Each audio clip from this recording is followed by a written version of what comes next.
What is going on, gangers? Brother Namdi back at your service, and I'm here to dive into a continuing series where we look at fictional characters and what health conditions they may have. If you'd like to stay caught up with this series, please make sure you subscribe to my channel. For part 13 of this series, we are going to dive into a fictional character that people may or may not know, and her name is Dora from Dora the Explorer. I decided to use schizophrenia to describe Dora's condition. Let's first dive into what schizophrenia actually is. Now let's break this down. Schizo means split and phrenia means mind. But that doesn't mean it means split personality though. Schizophrenia is basically an impairment of emotions, actions, and thoughts. In terms of the causes, it is unknown, but it is linked with higher dopamine in the body and specific med use. Risk factors to be included would be genetics, environmental effects, things like low birth weight in a baby, for a mom, gestational diabetes, pre-eclampsia, emergency C-section, and having a baby in the winter, actually. I'm not done yet. Substance abuse is also a risk factor, and this is usually common in African Americans for schizophrenia. Being in your mid-20s is also a risk factor, but it tends to affect more males than females. Not too sure how we can tie this into Dora, guys, because they don't give us a lot of information about her and her parents and whatnot. So let's maybe assume that she had low birth weight or she was a winter-born baby. Now for schizophrenia, we can divide 3 categories of symptoms. First would be positive symptoms, which are basically psychotic. Those would include delusions, which are false beliefs that a person feels confident about. There are a bunch of delusions that I may include in the video, but I just don't have a lot of time to read them off. So pause if you'd like to see them. We also have hallucinations, which is something that someone's sensing that is not there.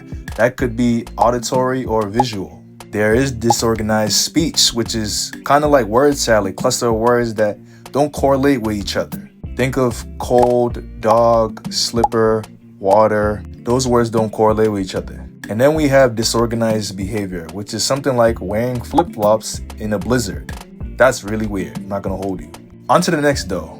That would be negative symptoms, and that could be categorized as decrease of emotions and interests. We can think about the 4 A's, which are lack of affect, which is little to no emotion, alogia, meaning lack of content in your speech, and anhedonia, which is lack of pleasure, and avolition, which is lack of motivation.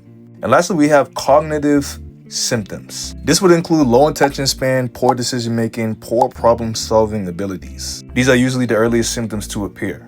For schizo, they do have phases. So let me explain that real quick. You have the prodromal stage, individuals usually withdrawn, the active stage, which means severe positive symptoms, and then you have residual phase, which is usually negative symptoms. Now, how does this tie into Dora the Explorer? I got a lot to say about this. This girl has so much hallucinations, it's not even funny. She's talking to inanimate objects. She's talking to animals. She's going on adventures with animals. She's even relying on these animals to help her succeed in tasks, aka boots. The map is a real thing in Dora, but should not really be a real thing. That can be considered a delusion and hallucination, because Dora is adamant that these things are true.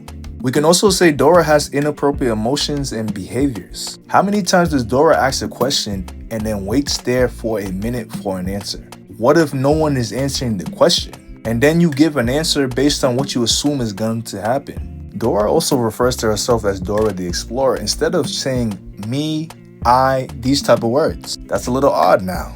And she's always singing. I'm not gonna lie to you, there's nothing wrong with that. But she's singing and narrating everything she's doing. Again, with animals. Tell me if Shorty's not off. And remember now, she's telling a fox, swipe or no swiping. There's a lot of things wrong with that, but I digress. How to diagnose schizophrenia? You need at least 2 of the following symptoms, but you also need 1 of the following, specifically delusions, hallucination, disorganized speech, or negative symptoms. The second has to be ongoing for 6 months, and active symptoms have to be present for 1 month. I will add the table so that you can pause and see this because there's a lot to say.